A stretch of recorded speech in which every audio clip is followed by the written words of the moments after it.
Será que vale a pena investir nas ações da Odontoprev? Neste vídeo, irei olhar com vocês as principais informações desta empresa. Já investiu na Odontoprev? Investe! Pense em investir? Deixe abaixo no seu comentário. Aproveita e deixe abaixo qual é a cotação da ação no dia que você está assistindo esse vídeo. Primeiro vamos começar conhecendo a empresa. A Odontoprev é líder em planos odontológicos aqui no Brasil, contando com aproximadamente 9 milhões de beneficiários e com uma rede de aproximadamente 27 mil credenciados. Em relação a acionista controlador, é um acionista bem conhecido, meus amigos. 53% das ações aproximadamente pertencem ao Bradesco. E o free float está na casa aqui dos 46%. E a empresa, até o último resultado, tinha um pouco mais de 5 bilhões de ações em tesouraria, de um total de 552 milhões de papéis, ou seja, 1% de suas ações estava em tesouraria. Em relação a investidores, 51,4% são dos Estados Unidos. Aqui temos, acho que é Malásia, 5%, Suíça, 3%, Países Baixos, 2,3%, Suécia, aqui acho que é Nova Zelândia. Aqui, eita, aqui não é Países Baixos não. Enfim, são aqui é Liechtenstein, eu acho, e aqui é Países Baixos. E Brasil, ó, 8,7%. Então, é uma ação que atrai a atenção de muitos estrangeiros, inclusive canadenses, ó. 15% das ações estão nas mãos deles. Vamos agora ver parte de participação do Bradesco. Apesar de ser um banco, o Bradesco ele tem uma atuação muito importante no segmento de saúde privada aqui no Brasil. O Bradesco é um dos principais players do mercado. E não é diferente na parte de odontologia. A Odontoprev ela é de longe o maior player do mercado. No último trimestre, em um resultado anualizado, ela tinha uma receita líquida de mais de 2 bilhões e 200. O segundo colocado era a Apvida Odonto, com 860 milhões. Só a Odontoprev para pequenas e médias empresas e de planos individuais já é maior do que todas essas empresas.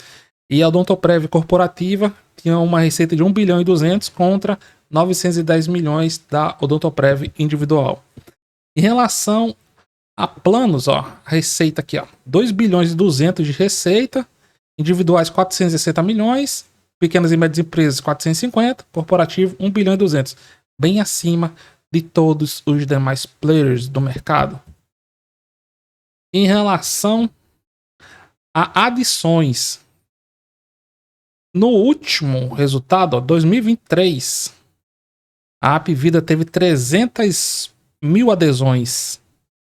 E nos primeiros 6 meses de 2024, 150 mil. Então tá mantendo o mesmo ritmo. Um pouco mais forte, para falar a verdade, mas pouca coisa. Enquanto que Porto Seguro, ó, teve metade das adesões. E a Amil nesse ano, aqui claro que a parte odontológica desses planos, né?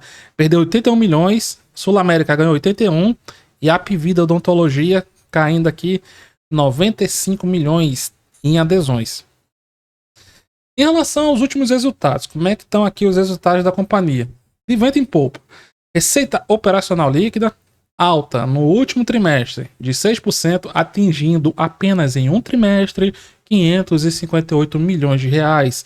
No acumulado do ano, alta de 5,5%, atingindo 1 bilhão e 100 milhões de reais. EBITDA ajustado, subindo 10%, atingindo 162 milhões no trimestre.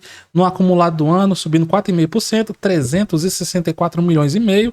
E lucro, 4,5% no trimestre, atingindo 122 milhões. E no semestre, leve queda de 3%, dando um resultado líquido de quase 278 milhões em 6 meses, meus amigos. Ponto fraco da empresa nos seus últimos resultados. Não existe empresa perfeita. Toda empresa tem pontos fortes e pontos fracos. O que você tem que analisar é se os pontos fortes superam os pontos fracos. E na Odontoprev isso ocorre com certeza. Os pontos fortes são muito mais fortes, se destacam muito mais do que os pontos fracos.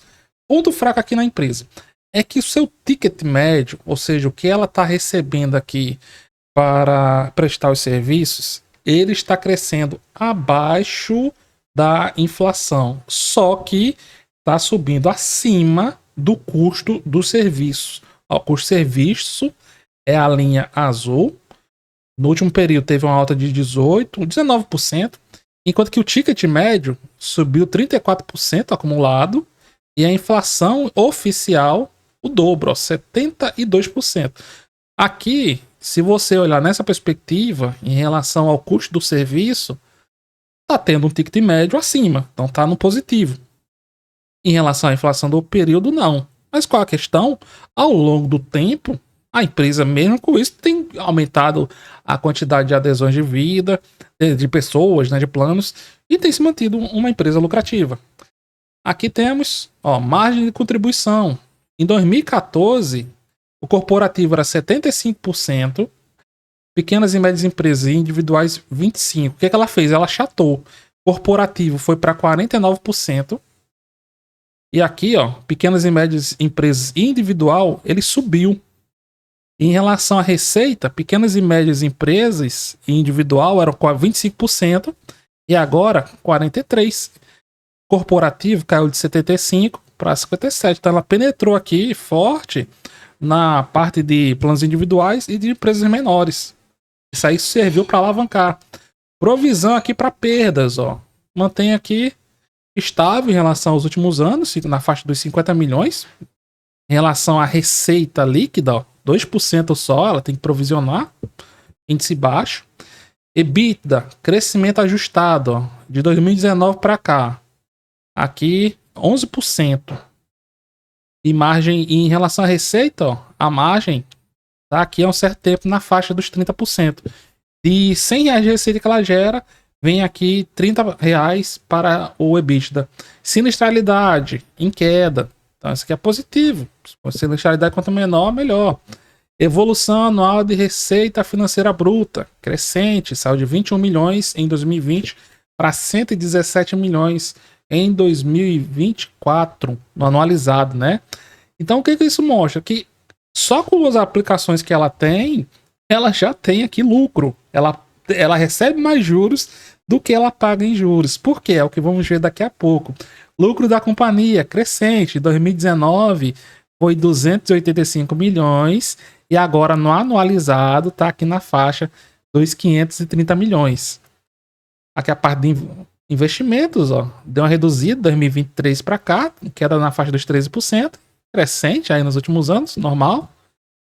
E a empresa, ela recebe mais dinheiro, mais juros do que ela paga, porque a empresa não tem dívida. É uma empresa com dívida zero. E no último resultado, ela tinha mais de 1 bilhão e 200 milhões de reais em caixa. Uma empresa com caixa forte, ela faz o quê? Distribuição de dividendos e também recompra de ações. A empresa está com um programa de recompra de ações que vai perdurar até o final de agosto de 2023. Como vimos, ela tem aproximadamente 5 milhões de ações em tesouraria e nesse programa de recompra, ela pretende fazer aquisição de até 10 milhões, o que equivale aqui quase 4% das 258 milhões e 860 mil ações que estão em circulação no mercado.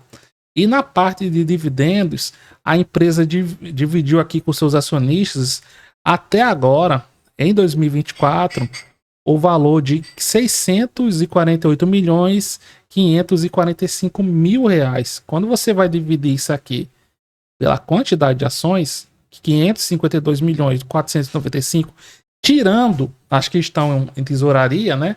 Você vai ter aqui um dividend yield acima dos 10%.